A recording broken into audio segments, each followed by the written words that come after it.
I'll be the last one left when the lights go out. I'm down to one last breath, but I can't stop now. We all fall down sometimes, yeah, but that's just life. So cross my heart and hope to die. Baby, I was born. ನಮಸ್ಕಾರ ಎಲ್ಲ bank ಮಂದಿಗೆ. ನಾವು ನಿಮ್ಮ crack crazy. ಇವತ್ತು ನಾವು Idagunji ಒಳಗದೇವಿ. Next ಮುರುಡೇಶ್ವರಕ್ಕೆ ಹೋಗ್ಬೇಕು plan ಐತಿ. ಅದಕ್ಕೆ ಸದ್ದ ಮಾರ್ನಿಂಗ್ ಎಲ್ಲ ಬ್ರೇಕ್ಫಾಸ್ಟ್ ಎಲ್ಲ ಮುಗಿಸಿ ರೆಡಿಯಾಗಿದ್ದೀವಿ. ಈಗ ನೋಡ್ತಿರ್ಬೋದು ನೀವು, ಎಲ್ಲಿ ನೋಡಿದ್ರು ಬರೀ ನಮ್ಗೆ ಕಾಡೆ ಕಾಣ್ತಿರ್ಬೋದು.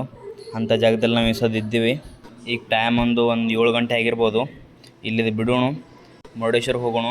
ಅಲ್ಲೆಲ್ಲ ಬೀಚ್ ತದಾವು, ಅಲ್ಲಿ ಹೋಗಮು ಬರ್ರಿ.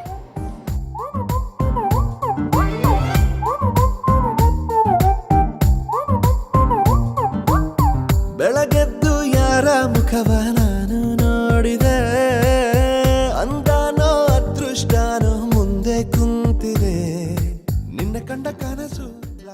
ಈ ಸದ್ ನಾವು ಮುರುಡೇಶ್ವರಕ್ಕೆ ಬಂದಿದ್ದೀವಿ. ಫಸ್ಟಲ್ಲೆಲ್ಲ ಮ್ಯಾಲೆ ಶಿವನ ಮೂರ್ತಿ ಗುಡಿಗಳು ಅಂತ ಅದಾವು, ಅವಕ್ಕವ್ರದೆಲ್ಲ ದರ್ಶನ ಮಾಡಮು. ಹೇಳ್ಬೇಕಂದ್ರೆ ಇಲ್ಲ ಪೂರ ಕನ್ಸ್ಟ್ರಕ್ಟ್ ಆಗಿಲ್ಲ ಅನ್ನಿಸ್ತೈತಿ. ನೋಡ್ಬೋದು ನೀವು, ಏನಾದರೂ ಇಲ್ಲಿನ ಕಟ್ಟಕತ್ತಾರ. ಇನ್ನೂ ಇದೆಲ್ಲ ಪೂರ ಕಟ್ಟೋದು ಮುಗಿದಿಲ್ಲ. ಈ ಸದ್ ನಾವು ಕರೆಕ್ಟ್ ಮುರುಡೇಶ್ವರ ಶಿವನ ಮೂರ್ತಿ ಮುಂದೆ ಇದ್ದೇವೆ. ನೋಡ್ರಿ, ಇಷ್ಟು ದೊಡ್ಡ ಶಿವನ ಮೂರ್ತಿ, ಸುಮಾರು 123 ಫೀಟ್ ಅದ, ಅಂದ್ರೆ ಒಂದು 37 ಮೀಟ್ರ್ ಐತಿ.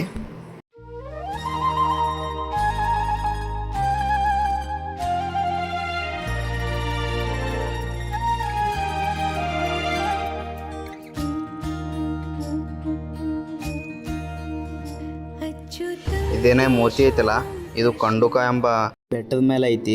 ಇದು 3 ಸೈಡ್ದಿಂದ ನೀರು ತುಂಬೈತಿ. ಹಾಗೆ ಇಲ್ಲಿ ಒಂದು ಗುಹೆ ಥರ ಏನೋ ಮಾಡಿದಾರ. ಅಲ್ಲಿ ಇವೆಲ್ಲ ಪುರಾಣ ಕಥೆಗಳ ಬಗ್ಗೆ ಅವ್ಕರು ಸ್ಟ್ಯಾಚು ಮಾಡಿ ಇಲ್ಲೆಲ್ಲ ಇಟ್ಟಿದಾರ. ನೋಡ್ರಿ, ಇಂಥ ಸ್ಟ್ಯಾಚುನೆಲ್ಲ ಮಾಡಿಟ್ಟಾರ. ಅವಾಗಿನ ಕಾಲದಾಗ ಏನೇನು ಐತಲ್ಲ ಅಂಥದ್ದೇ ಕರೆಕ್ಟ್ ಅಂಥ ಸ್ಟ್ಯಾಚು ಮಾಡಿ ಇಲ್ಲೆಲ್ಲ ತೋರಿಸಿದಾರ.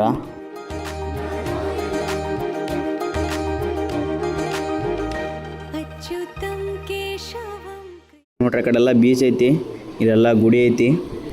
ಅಲ್ಲಿ ಹೋಗಮ್ಮು. ಆದ್ರೆ ಇಲ್ಲಿ ಫಸ್ಟ್ ಗುಡಿ ಹತ್ತದಾವು, ಅವರೆಲ್ಲ ದರ್ಶನ ಮಾಡಮ್ಮು. ಅಲ್ಲೆಲ್ಲ ನೋಡ್ತಿರ್ಬೋದು ನೀವು, ಅಲ್ಲೆಲ್ಲ ಇನ್ನೂ ರಥ ಸ್ಟ್ಯಾಚು ಮಾಡಕತ್ತಾರ. ಇನ್ನೂ ಪೂರ ಆಗಿಲ್ಲ ಅನ್ನಿಸ್ತೈತಿ ಅದು. ಇನ್ನೂ ಇಂಥವೇ ಭಾಳ ಪೆಂಡಿಂಗ್ ಉಳ್ದಾವು.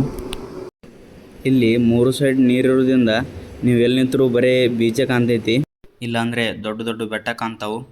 ಒಟ್ಟಿದು ಎಲ್ಲ ಸೈಡ್ದಿಂದ ನೀರು ಮತ್ತು ಬೆಟ್ಟಗಳಿಂದ ತುಂಬಿಟ್ಟೈತಿ. ಇಲ್ಲಿ ಮ್ಯಾಗೆ ಬೆಟ್ಟದ ಮೇಲೆ ಒಂದು ಗುಡಿ ಐತಿ. ಬಂದಾಗ ಇಲ್ಲೂ ದರ್ಶನ ಮಾಡ್ಕೊಂಡು ಹೋಗ್ರಿ. ಈಗ ನಾವು ಬೀಚಿಗೆ ಬಂದಿದ್ದೀವಿ. ಇವತ್ತೆಲ್ಲ ನೀರದ್ದು ಭಾಳ, ಅದಕ್ಕೆ ಎಲ್ಲ ಬೋಟಿಂಗ್ ಬಂದ್ ಮಾಡಿದಾರ. ನದಿಯೇ ನದಿಯೇ ನಿನಗಾಗಿ ನಾ ಕಾಯುವೆ, ದಿನವೂ ನೀ ಬರುವ ಆ ದಾರಿಯ ಕಾಣುವೆ.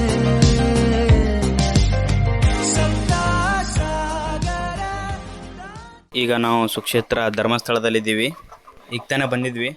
ಇಲ್ಲಿ ನೋಡ್ಬೋದು ನೀವು, ಇಲ್ಲೆಲ್ಲ ಸಿಕ್ಕಾಪಟ್ಟೆ ಜನ. ಅದಕ್ಕೆ ಇಲ್ಲಿ ಯಾವಾಗಲೂ ದರ್ಶನ ಮಾಡೋದು ಆಗೋದಿಲ್ಲ. ಅದಕ್ಕೊಂದು ಟೈಮಿಂಗ್ ಇರ್ತೈತಿ. ಅವಾಗೇ ದರ್ಶನ ಮಾಡೋಕೆ ಅಲೋ ಮಾಡ್ತಾರೆ. ಈಗ ಒಂದು 5 ಗಂಟೆಗೆ ದರ್ಶನ ಚಲೋ ಆಗ್ತೈತೆ ಅಂತ ಹೇಳ್ಯಾರ. ಇನ್ನೂ ಅಷ್ಟು ಟೈಮ್ ಆಗಿಲ್ಲ. ಚಾಲೋ ಆದ ಬಳಿಕ ಒಳಗೆ ಹೋದ್ರೆ ಭೀ ಅಲ್ಲಿ ರೆಕಾರ್ಡ್ ಮಾಡೋಕೆ ಬಿಡೋದಿಲ್ಲ. ಅದಕ್ಕೆ ಅಲ್ಲಿ ಒಳಗೆ ರೆಕಾರ್ಡ್ ಮಾಡೋದೂ ಆಗೋದಿಲ್ಲ. ಇನ್ನೇನು ಸಾವಕಾಶ ಮಳೆ ಬೆಳಗ್ಗೆ ಚಲೋ ಆಗೈತಿ. ದರ್ಶನ ಟೈಮ್ನು ಓಪನ್ ಆಗೈತಿ. ಅದಕ್ಕೆ ಇವರೆಲ್ಲ ಹಿಂಗೆ ಹೊಂಟಾರ. ಸಿಕ್ಕಾಪಟ್ಟಿ ದೊಡ್ಡ ಲೈನ್ ಹಚ್ಚಿಬಿಟ್ಟಿರ್ತೈತಿ ದರ್ಶನ ಕಾಲಾಗ. ನೀವು ಧರ್ಮಸ್ಥಳಕ್ಕೆ ಇಲ್ಲಿ ಏನ್ರಿ ಬಂದೆ ಅಂದ್ರೆ ಏರೋಪ್ಲೇನ್, ಕಾರ್ ಮ್ಯೂಸಿಯಮ್ ಇಂಥವೆಲ್ಲ ಭಾಳ ಸಿಗ್ತಾವೆ ನಿಮ್ಗೆ. ನಾವು ಈ ಸದ್ದ ಏರೋಪ್ಲೇನ್ ಮುಂದೆ ಅದೇವಿ. ಇದು ಏರೋಪ್ಲೇನ ಕೆಟ್ಟೈತಿ. ಈ ಸದೇನು ಇದು ಚಾಲೂ ಇಲ್ಲ. ನೋಡ್ತಿರಲ್ಲ, ಇದು ರಿಯಲ್ ಏರೋಪ್ಲೇನೇ. ಕೆಟ್ಟ ಬೆಳಕು ಇಲ್ಲಿ ತಂದು ಇಟ್ಟಾರ. ಇದನ್ನು ಗಿಫ್ಟ್ ಮಾಡಿದವರು ಶ್ರೀಮತಿ ಪ್ರಿಯಂವಾದ ಬಿರ್ಲಾ. ಮತ್ತಿಲ್ಲೊಂದು ಕಾರ್ ಮ್ಯೂಸಿಯಮ್ ಐತತ್ತ. ಈ ಸದ್ ನಾವು ಅಲ್ಲೇ ಬಂದಿದ್ದೀವಿ. ಇವೆಲ್ಲ ಸಿಕ್ಕಾಪಟ್ಟೆ ಹಳಿ ಕಾರ, ಬೇರೆ ದೇಶದಿಂದ ಇಲ್ಲಿ ಇಂಪೋರ್ಟ್ ಮಾಡಿಕೊಂಡು ಇಲ್ಲಿ ಮ್ಯೂಸಿಯಂ ಮಾಡಿದಾರ. ನೋಡ್ತಿರ್ಬೋದು ನೀವು, ಮರ್ಸಿಡೀಸ್, ಬೆನ್ಸ್ ಎಲ್ಲ ಇವೆಲ್ಲ ಹಳಿ ಕಾಲದ್ದು. ಮತ್ತೊಂದು ದಿವ್ಸ ಮಂದಿ ಗಿಫ್ಟ್ ಮಾಡಿದ್ವಿ. ಅದು ಕಾರ್ಗಳು ಸಹ ಸಿಗೋದೇ ರೇಯರ್. ಅದಕ್ಕೆ ಇವೆಲ್ಲ ಕಾರ್ಗಳದೊಂದು ಮ್ಯೂಸಿಯಮ್ ಇಲ್ಲಿ ಮಾಡಿದಾರ. ಇಲ್ಲಿ ನೋಡ್ತಿರೋದು ಯೆಲ್ಲೋ ಕಾರ, ಇಂಥದ್ದೇ ಸೇಮ್ ಕಾರ ಮ್ಯಾಜಿಕ್ ರೋಬೋಟ್ ಅಂತ ಒಂದು ಮೂವಿಯಾಗಿತ್ತು. ಇಂಥವೇ ಭಾಳ ಮೂವಿಯಾಗಿ ಯೂಸ್ ಆಗಿವು. ಗಿಫ್ಟ್ ಮಾಡಿವು ಕಾರ್ ಎಲ್ಲ ಇಟ್ಟಿದ್ದಾರೆ. ಇವತ್ತಿಗೆ ಇಷ್ಟು ಸಾಕು. ನೆಕ್ಸ್ಟ್ ವಿಡಿಯೋ ಸಿಗೋಣ. ಬಾಯ್ ಬಾಯ್.